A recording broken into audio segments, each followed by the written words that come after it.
sahbihi wa mawalah wa ba'd.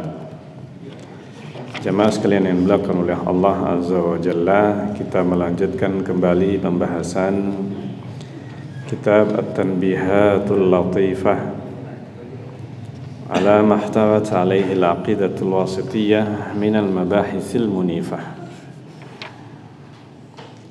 Dan kita sudah membaca muqaddimah penulis, dan kita masuk kepada pembahasan inti dari kitab ini, Al-Aqidah Al-Wasitiyah. Syekh Abdurrahman bin Nasir As-Sa'di rahimahullahu ta'ala mengatakan fasal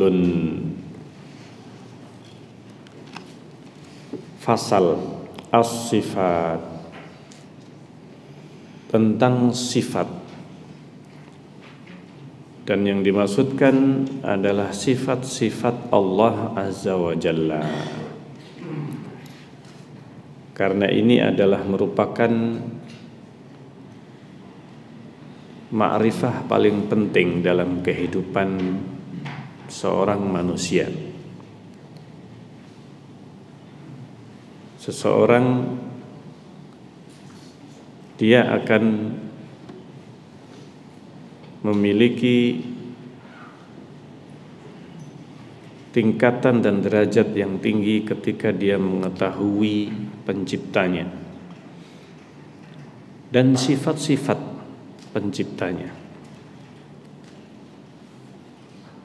Dan keimanan ditentukan yang pertama adalah keimanan kepada Allah. Ma'rifah yang artinya pengetahuan. Ma'rifat yang paling penting itu adalah ma'rifatullah, mengenal Allah Azza wa Jalla. Ilmu tentang Allah, ilmu yang paling tinggi. Maka yang paling penting untuk kita pelajari dalam kehidupan kita adalah ketika kita mengenal Allah Azza wa Jalla dengan ilmu yang benar. Dan ilmu yang benar tentang Allah adalah berasal dari Allah Azza wa Jalla sendiri. Allah yang maha tahu tentang dirinya, bukan manusia.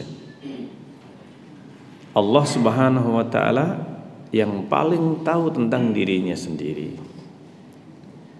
Dan Allah Azza wa Jalla mengabarkan tentang dirinya melalui para nabi dan rasul. Sehingga yang paling tahu tentang Allah Azza wa Jalla setelah dirinya adalah para nabi dan rasul. Dan kita adalah umat Rasul terakhir, Rasulullah sallallahu alaihi wasallam. Dan beliau telah menyampaikan kepada kita Al-Qur'an dan yang mengiringi Al-Qur'an. Keduanya adalah wahyu. Sebagaimana yang Rasulullah sampaikan, utitul Qur'ana wa mislahu ma'ah. Aku diberi Al-Quran dan yang semisalnya, semisal Al-Quran bersamanya. Ketika Rasulullah menyebutkan utitu, aku diberi, dan yang dimaksudkan adalah diberi wahyu. Ada dua wahyu di sini yang disebutkan Rasulullah, yaitu yang pertama Al-Quran, dan yang kedua adalah apa? As-Sunnah yang mengiringi Al-Quran. Utitul Quran wa mislahu, dan yang semisalnya. Maksudnya semisal adalah sama-sama wahyu, tetapi ada perbedaan antara Al-Quran dengan Sunnah, meskipun keduanya wahyu dari Allah Azza wa Jalla. Maka ini yang harus kita pahami. Dua ini adalah pedoman utama di dalam kita mengenal sifat Allah Azza wa Jalla. Sumber yang tidak bisa digantikan dengan yang lain. Akal manusia tidak akan bisa menemukan hakikat sifat-sifat Allah dengan dirinya sendiri tanpa melalui dua wahyu ini. Allah menjadikan dan menciptakan akal bukan untuk mengetahui secara langsung sendirian tentang sifat-sifat Allah dan hakikat semuanya, tetapi akal diciptakan oleh Allah untuk memahami Al-Quran dan Sunnah. Diciptakan oleh Allah untuk memahami wahyu. Itu fungsi akal, untuk memahami kebenaran yang diturunkan, kebenaran wahyu, bukan untuk menentukan kebenaran. Dari sinilah terjadi kesesatan ketika manusia menjadikan akal itu sebagai pedoman dan patokan kebenaran, bukan sebagai alat untuk memahami kebenaran. Di sini kesesatan itu muncul. Kesesatan itu muncul ketika salah menggunakan alat. Salah menggunakan alat yang Allah ciptakan, yang Allah berikan, yang mana alat ini untuk memahami, bukan untuk menentukan. Makanya disebutkan ini penting tentang prinsip yang pertama di dalam memahami sifat Allah Azza wa Jalla. Disebutkan fil aslil awal, ini yang menyebutkan penulis atau pensyarahnya, yaitu Syekh Abdurrahman Nasir As-Sa'di rahimahullah ta'ala. Beliau mengatakan fil aslil awal huwa aslul usul kulliha, dan ini adalah merupakan dasar dari seluruh dasar-dasar dan prinsip-prinsip dalam agama ini. Wa a'dhamha, dan juga yang paling besar, prinsip paling mendasar, paling besar, wa ahammuha, dan paling penting. Wa alaihi, dan di atas fondasi, di atas dasar inilah, dasar yang paling penting ini, tanbani, terbangun, jami'ul usul, seluruh usul, seluruh prinsip, seluruh dasar, wal aqaid, dan seluruh akidah. Wahwa, yaitu apa? Al-imanu billah, iman kepada Allah. Karena sebenarnya seluruh iman itu cabang dari iman kepada Allah. Iman kepada malaikat, malaikatnya Allah. Iman kepada kitab-kitab yang Allah turunkan, berasal dari Allah. Iman kepada para rasul, utusan Allah. Iman kepada hari akhir yang Allah ciptakan dan Allah tetapkan. Iman kepada qada dan qadar, qada dan qadar Allah. Semuanya kembali kepada Allah Azza wa Jalla. Iman kepada Allah. Karena itu sesungguhnya yang namanya iman kepada Allah Azza wa Jalla.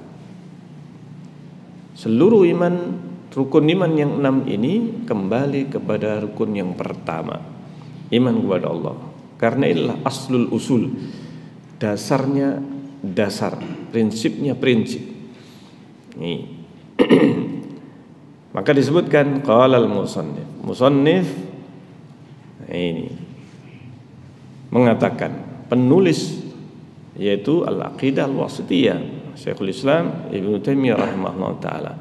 Beliau mengatakan wa minal imani billah, dan yang termasuk bagian dari iman kepada Allah, di antara atau sebagian di antara iman kepada Allah, Jadi bagian dari iman kepada Allah, yaitu apa? Al-iman, beriman bima wasafa bihi nafsahu, beriman dengan apa saja yang Allah sifati dirinya, yang Allah mensifati dirinya dengan sifat-sifat tersebut. Fi kitabihi, di dalam kitabnya Al-Quran. Nah, ini yang pertama, sumbernya Al-Quran. Yang Allah sifati dirinya dengan sifat-sifat itu dalam Al-Quran, maka kita harus beriman.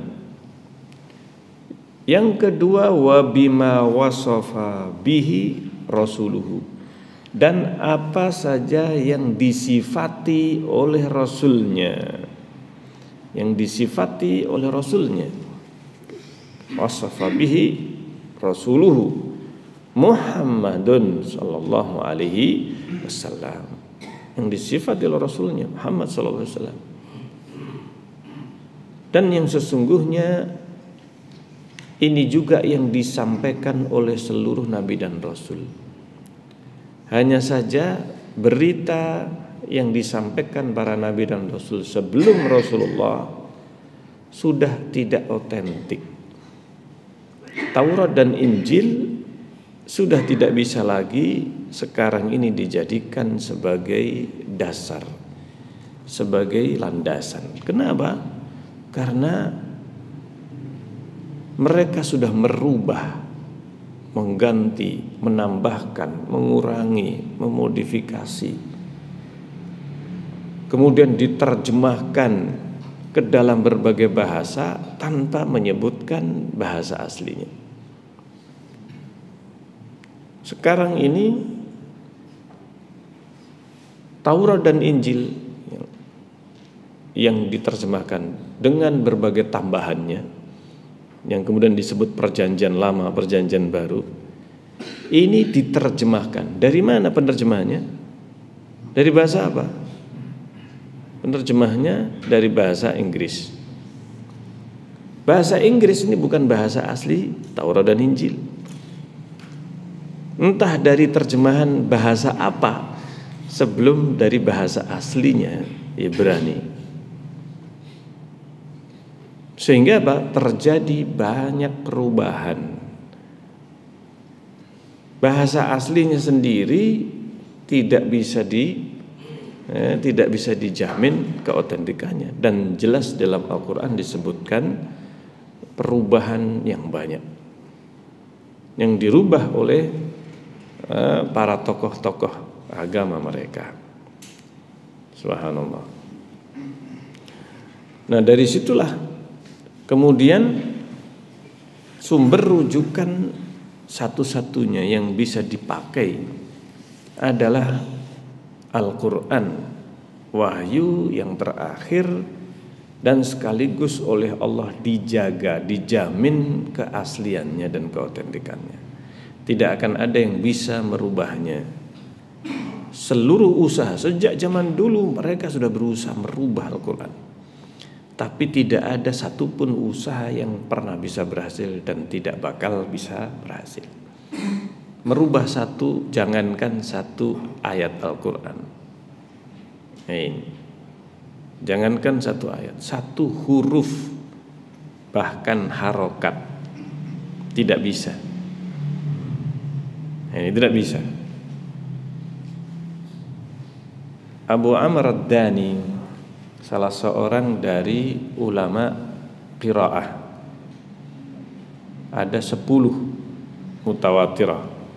Ada yang menyebutkan 7, ada riwayat 10, dan inilah yang 10 ini yang mutawatir. Selebihnya ini lemah penisbatannya. Ini artinya tidak mutawatir. Nah, dari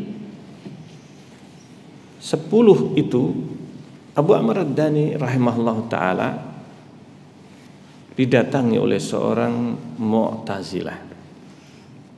Salah seorang Mu'tazilah, tokohnya Mu'tazilah, yang berkata kepada Abu Amr ad-Dani, "Ya Aba Amr, wahai Abu Amr. Ini Mu'tazilah.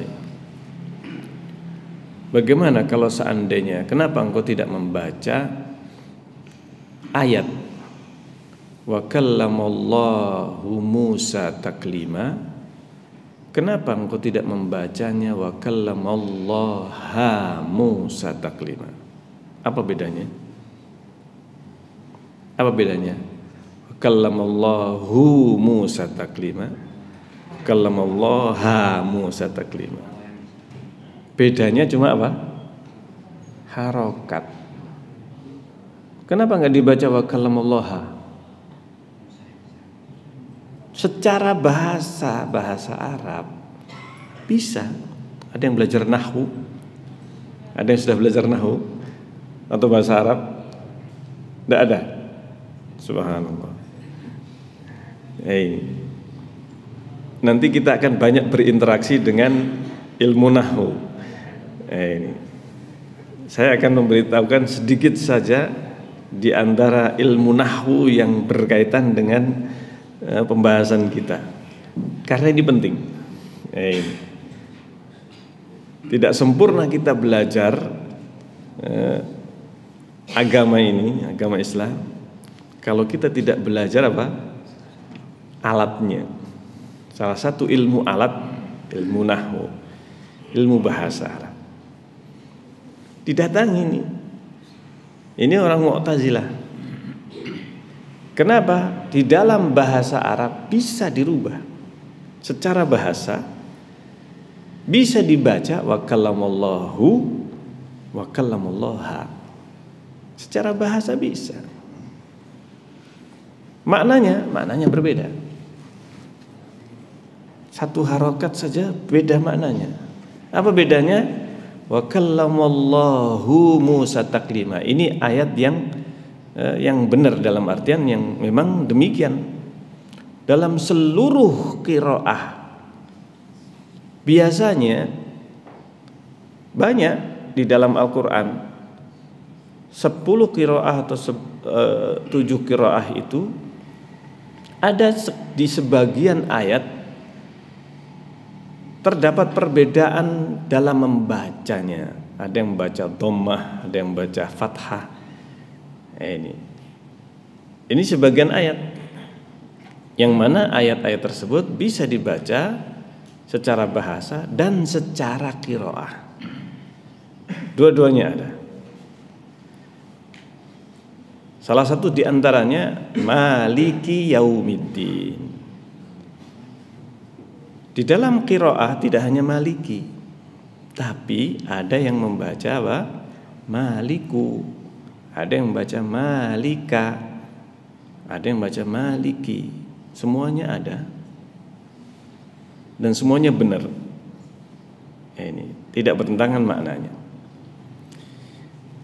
Nah, dan ada ayat-ayat yang seperti itu. Bahkan Al-Fatihah saja, Al-Fatihah itu disebutkan ada 10 yang mutawatir, 10 qiraah Al-Fatihah. Ditambah lagi dengan yang lain, itu ada khusus untuk Maliki saja, Maliki Yaumiddin. Itu sampai 30 cara membacanya. Tetapi itu sesuai dengan riwayat, banyak riwayat. Tetapi nah, kita kembali kepada bacaan tadi. Wa kallamallahu Musa taklima. Artinya kalau pakai dhammah, wa kallamallahu, Allah berbicara kepada Musa. Taklima, artinya benar-benar berbicara. Kalau di fathah bagaimana? Wa kallamallaha, artinya berbeda. Artinya Musa berbicara kepada Allah. Kenapa Mu'tazilah ngebet? Orang Mu'tazilah ini ngebet untuk merubah cara membacanya menjadi wa kallamallaha. Karena Mu'tazilah tidak mengakui, tidak menetapkan sifat kalam, sifat berbicara bagi Allah.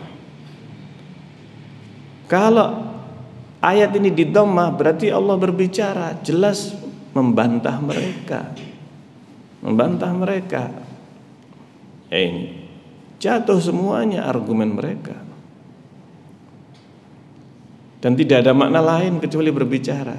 Kallama yukallimu takliman. Tidak ada makna lain dengan taklim ini kecuali adalah apa? Berbicara. Tapi kalau mereka bisa berhasil merubah wa kallamallaha, Musa yang berbicara kepada Allah, tidak harus menetapkan sifat bicara pada Allah. Musa memang berbicara. Faham sini kira-kira tujuannya kaum apa? Mu'tazilah ini. Tujuan orang Mu'tazilah ini adalah untuk itu. Abu Amr ad-Dani faham dengan apa yang diinginkan oleh orang Mu'tazilah. Dan Abu Amr ad-Dani rahimahullah ta'ala seorang ahlu sunnah. Seorang ahlu sunnah. Seluruh ulama qiraah ahlu sunnah. Beliau menjawab, seandainya, nah baru katanya, seandainya saya bisa, seandainya mungkin saya membaca ayat ini wa kallamallaha Musa. Tapi Abu Amr ad-Dani hanya mengandaikan saja. Karena seluruh riwayat Al-Qur'an ayat ini tidak ada perbedaan. Tidak ada perbedaan. Seluruh riwayat yang dinukil dari ayat ini semuanya menyebutkan Allah di sini di dhammah. Tidak ada satupun yang di fathah. Tidak sebagaimana tadi maliki, malika, maliku. Nah ini ada yang malikun di tanwin juga ada. Malikan yaumiddin, yaumaddin di fathah. Tetapi untuk wa kallamallahu Musa taklima enggak ada kecuali di dhammah. Tapi Abu Amr ad-Dani untuk menunjukkan kepada orang Mu'tazilah ini bahwa tidak mungkin bisa merubah, meskipun secara bahasa bisa, tetapi kata Abu Amr ad-Dani, lalu bagaimana kalau saya bisa membaca wa kallamallaha Musa taklima? Bagaimana saya membaca ayat yang lain? Falamma jaa limiqatina wa kallamahu rabbuh. Ini ayat yang lainnya. Falamma jaa, ketika Musa datang, limiqatina, ke tempat yang telah kami tentukan. Limiqatina, bisa waktu, bisa tempat, dua-duanya. Di waktu dan tempat yang sudah ditetapkan. Wa kallamahu rabbuhu. Di sini di rabbuhu. Kallamahu rabbuhu. Tidak bisa dirubah wa kallamahu rabbahu. Tidak bisa. Kalau Musa bisa. Tapi kalau wa kallamahu rabbuhu tidak bisa dirubah menjadi wa kallamahu rabbahu. Ini aturan bahasa Arab. Tidak ada perbedaan. Bahwa dalam ayat ini tidak bisa dibaca kecuali rabbuhu. Dalam tata bahasa Arab tidak bisa dibaca rabbahu. Rabbnya Allah berbicara kepadanya. Nah, ini kepadanya Musa wa kallamahu rabbu. Subhanallah. Disitulah akhirnya orang Mu'tazilah ini nggak bisa bicara lagi. Nah, ini karena dia tahu bahasa Arab. Orang Mu'tazilah ini tahu juga bahasa Arab, yang tidak mungkin untuk membaca wa kallamahu rabbahu. Di sini pentingnya kita apa? Kita faham bahasa ini. Nah, ini Abu Amr ad-Dani menjawab dengan riwayat yang lainnya, yang tidak mungkin untuk dibaca selain di dhammah. Ini, masya Allah. Ini mukadimah penting. Nah, makanya disebutkan bahwa menetapkan sifat Allah sumbernya bukan akal. Dan inilah yang dilakukan oleh kaum Mu'tazilah salah satunya. Seluruh kelompok yang sesat mereka menyelisih Al-Quran dan Sunnah Rasulullah. Dan mereka ingin menggunakan bahasa Arab sebagai senjata, tetapi tidak bisa. Nah ini karena apa? Karena Al-Quran dan Sunnah, hadis Rasulullah SAW adalah sumber, nah ini dalil dalam akidah, bukan hanya sekedar akal manusia. Nah ini kalau seandainya seseorang berpegang hanya dengan bahasa Arab saja, tanpa Al-Quran dan Sunnah, maka dia akan tersesat. Karena apa? Abu Jahal juga ahli bahasa Arab. Nah, ini, iya. Abu Lahab dan para bangsa Arab yang lainnya, kaum Quraisy, bangsa Arab secara keseluruhan. Nah, ini bahasa Arab diambil dari mereka. Tetapi mereka orang Arab sesat di dalam memahami agama ini. Mereka tersesat. Nah, karena itu sumbernya adalah Al-Quran yang disifati oleh Allah sendiri dalam Al-Quran. Dan yang kedua yang disifati oleh Rasulnya Sallallahu Alaihi Wasallam. Min ghairi tahrif, tanpa mentahrif. Apa itu tahrif? Ada footnote-nya juga diterjemahkan. Ada footnote-nya. Saya bimbas. Iya. Baik.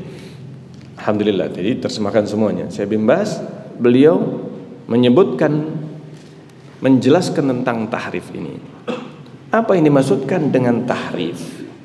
Tahrif maknanya merubah lafaz. Ini salah satunya. Merubah lafaz. Salah satu usaha merubahnya adalah tadi. Pengennya merubah wa kallamallahu menjadi wa kallamallahu ha. Dirubah lafadznya. Ini salah satunya merubah dengan lafadznya. Merubah lafadz-lafadz nama dan sifat. Atau taghyir ma'aniha, merubah maknanya. Lafadznya kalau bisa dirubah. Kalau tidak bisa, dia apa? Dirubah apanya? Maknanya. Makna yang sesungguhnya atau makna yang seharusnya berusaha untuk dirubah kepada makna yang lain sesuai dengan yang diinginkan oleh mereka. Kaqaulil Jahmiyah, seperti perkataannya kaum Jahmiyah. Perkataan kaum Jahmiyah fi istawa, tentang istiwa, makna istawa menjadi apa? Jahmiyah dan turunannya, kelompok selain Jahmiyah itu kelompok turunan Jahmiyah, termasuk Mu'tazilah dan yang searah dengan mereka. Seperti perkataan Jahmiyah tentang istawa menjadi istaula. Menjadi istaula. Apa makna istaula? Berkuasa. Ternyata turunannya juga seperti itu sampai sekarang. Nah ini turunannya Jahmiyah. Apa sih turunannya Jahmiyah? Termasuk Asy'ariyah, Mu'tazilah. Nah ini, subhanallah. Mereka mengartikan istawa yang dalam bahasa Arab artinya tinggi. Ini di antara makna istawa ala. Istawa ala artinya ala, berada di atas. Tapi mereka mengartikan memaknai dengan istaula, yaitu apa? Berkuasa. Berkuasa atas arsy. Ahlu sunnah memahami apa? Di atas arsy. Di atas arsy. Mereka berkuasa atas arsy. Ini namanya tahrif. Merubah apa ya? makna. Wa ka qauli ba'dil mubtadi'ah, demikian juga perkataan sebagian ahli bid'ah. Inna ma'nal ghadab, sesungguhnya makna ghadab, makna marah. Allah marah, Allah murka. Fi haqqillah, bagi Allah, iradatul intiqam. Ini mereka mengatakan, masa Allah marah, gak pas lah. Ini mereka sudah terlanjur apa? Menyerupakan marah Allah dengan apa? Marahnya makhluk. Ini marahnya makhluk itu naiknya darah. Nah itu bahasanya naik darah. Nah itu marah itu adalah ghalayanud dam dalam definisinya. Sehingga masa Allah itu ada darahnya yang naik. Nah, sudah terlanjur menyerupakan dulu dengan makhluk. Nah, ini menyerupakan marahnya Allah dengan marahnya apa? Makhluk. Belum sudah menyerupakan dulu. Sudah membayangkan marahnya makhluk. Namanya makhluk kalau marah, nah ini kadang tidak terkontrol pikirannya. Iya enggak? Orang yang marah enggak terkontrol, bisa menceraikan istrinya, iya kan? Ini ketika sudah selesai marahnya, kamu tadi menceraikan istrimu, enggak? Iya. Cuman karena marah tertutup akalnya. Nah mereka ketika mendengar dalam Al-Quran, dalam ayat, dalam hadis, ada sifat marah, ghadiballahu alaihim. Ya, di dalam Al-Quran disebutkan apa? Ghadiballah, Allah marah, murka kepada mereka. Maka mereka yang Mu'tazilah dan cabang-cabangnya Jahmiyah ini, mereka tidak menetapkan sifat marah secara hakiki kepada Allah. Mereka tidak mau menerjemahkan Allah marah itu dengan apa? Marah yang hakiki. Tapi apa? Iradatul intiqam, kehendak untuk membalas. Intiqam itu apa? Membalas, balas dendam itu intiqam, membalas. Iradatul intiqam, kehendak untuk membalas. Dan makna ini salah satu di antara bentuk tahriful makna. Nah ini, karena kalau tahrif lafadz mereka sudah nggak bisa, apalagi lafadz Al-Quran. Nah ini mereka tidak bisa, berusaha dengan cara apapun tidak bisa. Allah menjamin penjagaan Al-Quran.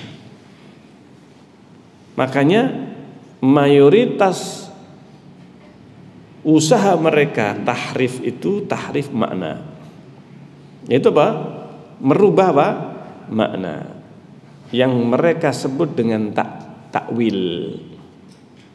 Mereka menyebut tahrif ini dengan apa? Takwil. Nah ini, takwil itu dalam bahasa Arab dan juga yang disebutkan dalam Al-Quran maknanya tafsir. Mereka menyebut tahrif mereka itu dengan kata-kata apa? Takwil, supaya bisa diterima. Maka bukan tahrif tapi apa? Takwil. Ini harus ditakwil. Yang sesungguhnya hakikatnya mereka mentahrif. Ini hakikatnya tahrif. Tahrif maknanya. Nah, salah satunya yang kedua, contoh kedua. Kalau tadi apa? Ketiga. Contoh pertama istawa, yang kedua ghadab, murka. Contoh yang ketiga apa? Makna rahmah. Wa anna makna rahmah kadzalika. Makna rahmah iradatul in'am. Rahmat Allah, rahmat itu kasih sayang. Ya ini, maksud Allah punya sifat kasih sayang. Ya, ini nanti kayak makhluk. Nah mereka sudah membayangkan rahmat itu adalah seperti rahmatnya apa? Makhluk. Akhirnya mereka berusaha untuk menolak sifat kasih sayang itu dengan apa? Maknanya iradatul in'am, kehendak untuk memberi nikmat. Itu rahmat. Ini. Makanya mereka ini kalau disuruh menerjemahkan Al-Quran susah. Lafadznya Ar-Rahmanur Rahim. yang Maha Pengasih lagi Maha Penyayang. Beres sebenarnya. Tapi mereka apa? Ini panjang. Karena apa? Berusaha untuk mentahrif, memalingkan dari maknanya, tidak mau menetapkan sifat rahmat yang hakiki, yang kalau diterjemahkan itu mudah. Maha Pengasih, Maha apa? Penyayang. Beres sebenarnya. Kaum muslimin mereka sudah bisa memahami makna pengasih, penyayang, dan tidaklah itu berarti menyerupakan dengan makhluk. Allah Maha Pengasih. Kan manusia bisa ngasih juga, iya, tapi beda. Allah itu maha. Sudah cukup berbeda dikatakan Maha Pengasih. Yaitu apa? Bahwa pemberian Allah ketika Allah memberikan, mengasih, tidak ada batasannya. Manusia terbatas, makhluk terbatas pemberiannya. Tapi kasih dan sayang Allah luar biasa. Tidak terbatas. Nah di sini tahrif bentuk yang kedua, rahmah. Mereka tidak menetapkan sifat rahmah. Ini Jahmiyah. Maka diartikan dengan iradatul in'am, kehendak untuk memberi nikmat. Wa kullu hadza tahrif, dan ini semuanya adalah tahrif. Ini semuanya adalah apa? Tahrif. Fa qauluhum, maka ucapan mereka, fistawa, ucapan perkataan mereka tentang istawa dengan istaula, mereka mengganti min tahrifil lafzi. Ini bentuk tahrif lafaz. Mereka berusaha untuk mentahrif ini lafaznya ini. Ini tahrif lafaz. Ini usahanya bukan merubah Al-Qur'annya, tapi merubah maknanya. Mereka berusaha untuk mentahrif istawa itu maknanya istaula. Ini maunya seperti itu. Wa qauluhum ar-rahmah iradatul in'am. Nah ini ar-rahmah itu adalah iradatul in'am. Ingin memberi nikmat, kehendak memberi nikmat. Wal ghadab, marah atau murka, itu iradatul intiqam, kehendak, keinginan untuk intiqam, membalas. Ini min tahrifil makna. Ini bentuk tahrif berubah apa? Makna. Ini wal qaulul haq. Adapun perkataan yang benar adalah anna makna istiwa, makna istiwa atau istawa adalah irtifa, tinggi atau di atas. Irtifa itu maknanya apa? Tinggi atau di atas. Kama huwa sharih wal ulu, dan demikian juga tinggi, kemahatinggian Allah, dan Allah ada di atas. Kama huwa sharihu lughatil Arab, dan itu sebagaimana yang sudah jelas dalam bahasa Arab. Tidak ada yang kabur, samar dalam bahasa Arab makna istiwa ini. Wa ja'a fil bihil Qur'an, dan disebutkan di dalam Al-Qur'an, liyadulla ala anna makna, untuk menunjukkan bahwa maknanya adalah al-irtifa wal ulu, yaitu tinggi dan di atas, alal arsy, di atas arsy, ala wajhin, sesuai dengan sisi yang yaliku, yang layak, bijalalillah, layak dengan keagungan Allah, wa adhamatih, dan kebesarannya, kemahabesaran Allah azza wa jalla. Wa kadzal ghadab, demikian juga sifat murka, marah Allah. Warrahmah, sifat kasih sayang Allah, sifat rahmat. Ini berkat rahmat Allah. Sebenarnya bangsa Indonesia itu sudah sejak lama menetapkan sifat rahmat ini. Tanpa harus apa? Ditakwil, ditahrif, tidak perlu. Bisa difahami. Ya kan? Berkat rahmat Allah. Apa rahmat? Rahmat kasih sayang Allah. Tidak perlu terus kemudian diartikan kehendak untuk apa? memberi nikmat. Ini rahmat sudah menjadi bahasa Indonesia yang maknanya sudah jelas. Ini kasih sayang Allah, rahmat Allah, kasih sayang Allah. Nah, mereka ini susah untuk memahami. Kenapa? Karena sudah sejak awal mereka menggambarkan kalau Allah punya sifat rahmat, kasih sayang, nanti sama dengan makhluk. Makhluk kan punya sifat kasih sayang, sifat rahmat. Tidak boleh Allah sama dengan apa? Makhluk. Nah, ini sudah terkungkung oleh kaidah yang disalahpahami ini. Nah, ini yang disalahpahami. Yaitu apa? Tidak boleh sama dengan makhluk.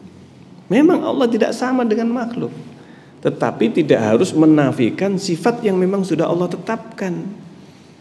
Allah sudah menetapkan dalam Al-Quran rahmat ini. Berapa banyak dan berapa kali kata rahmat dan turunannya.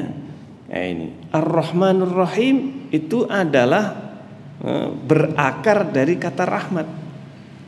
Nah, ini Maha Pengasih, Maha apa? Penyayang. Jadilah kasih sayang. Rahmat itu kasih sayang. Rahman pengasih. Kecenderungan maknanya kepada apa? Pengasih. Rahim penyayang. Maknanya sama, artinya akarnya sama, itu rahmat. Tapi dalam kata Rahman itu lebih dominan makna kasihnya Allah. Dalam kata Rahim lebih dominan makna apa? Sayangnya Allah. Rahim. Ini rahmat yang artinya Rahim, penyayang.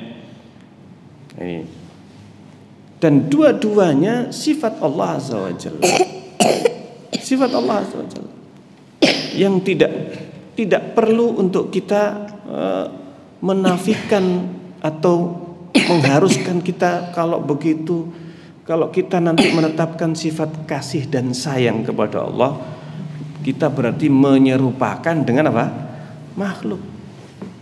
Selama ini tidak ada ya yang kita memahami bahwa ketika menyebutkan Allah sayang kepada hambanya, berarti kita menyerupakan sayangnya Allah itu dengan sayangnya apa? Makhluk. Tidak sama. Dan itu bisa. Orang paling bodoh pun bisa memahami perbedaan antara sayangnya Allah dengan sayangnya makhluk. Melihatnya Allah tidak sama dengan melihatnya apa? Makhluk. Ketika kita menetapkan Allah melihat, makhluk juga melihat. Tidak berarti karena sama-sama melihat berarti kita menyamakan. Kita bisa menetapkan dua-duanya, Allah melihat, makhluk melihat, tapi keduanya berbeda.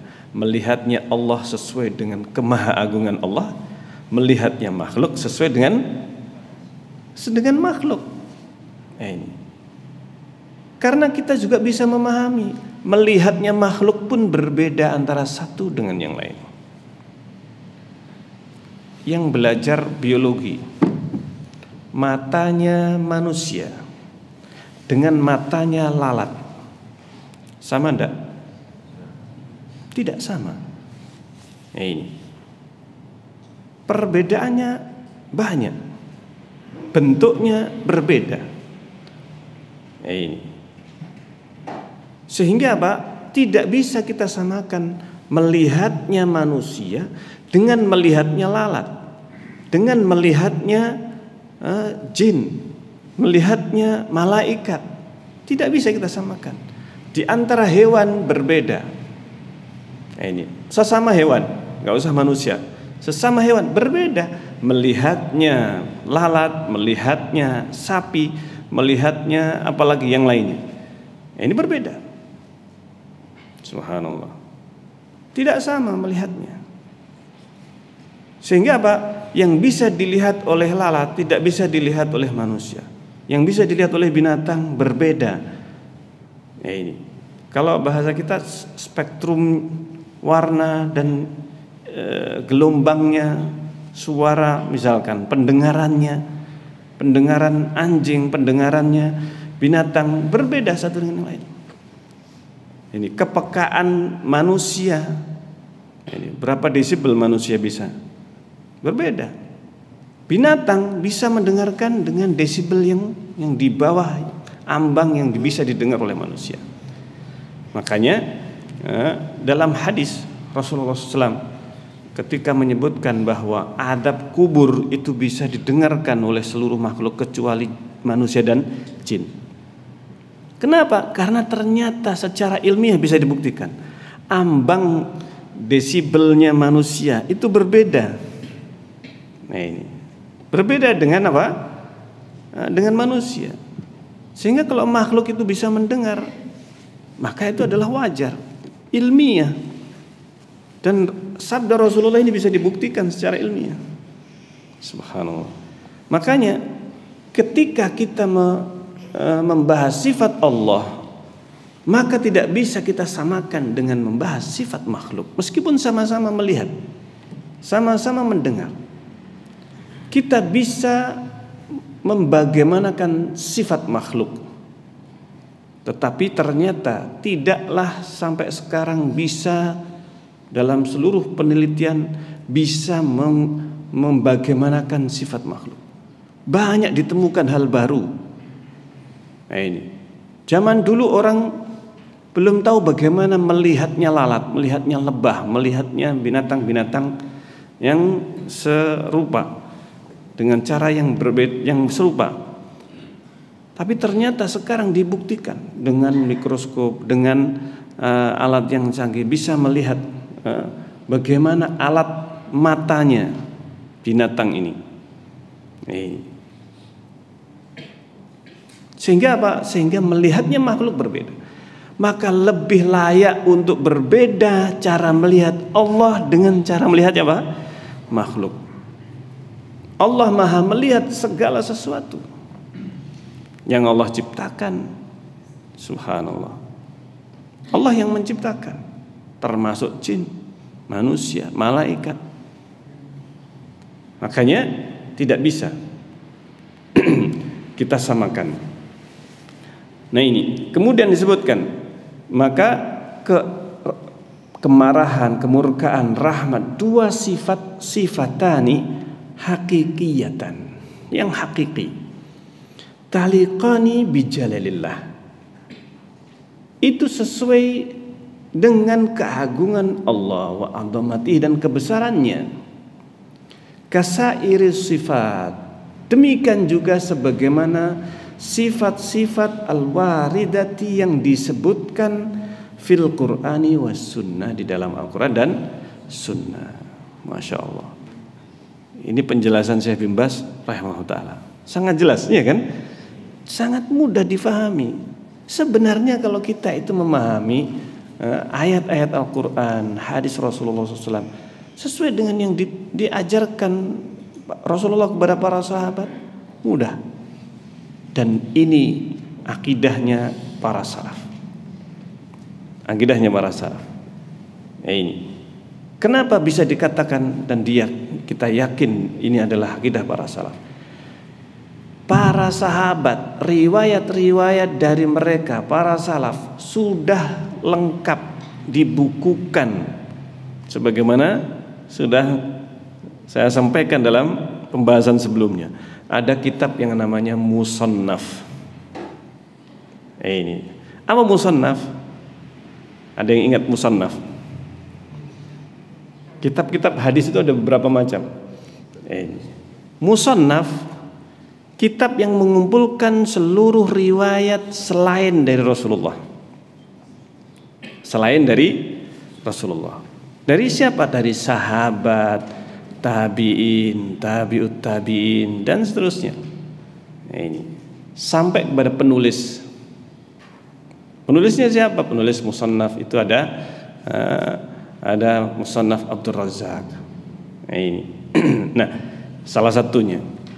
Nah, dari Musannaf ini kita bisa mengetahui bagaimana akidah para sahabat Rasulullah. Akidah para sahabat. Dan di antara yang sekarang ini ramai pembahasan tentang apa?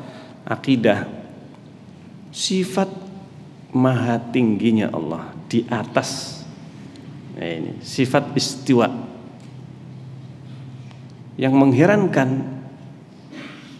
sampai sekarang masih, dan itu masih tersebar, yang menafikan sifat maha tingginya Allah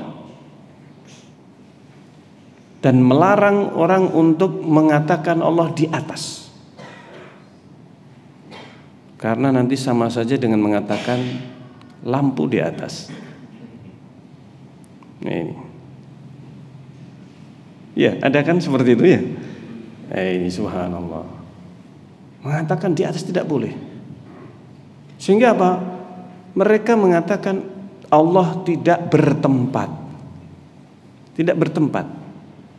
Ada dalam Al-Quran Allah mengatakan atau Rasulullah mengatakan Allah tidak bertempat? Tidak ada. Yang ada dalam Al-Quran, dalam hadis, dalam seluruh riwayat dari sahabat, tabi'in, mereka semuanya mengatakan Allah di atas.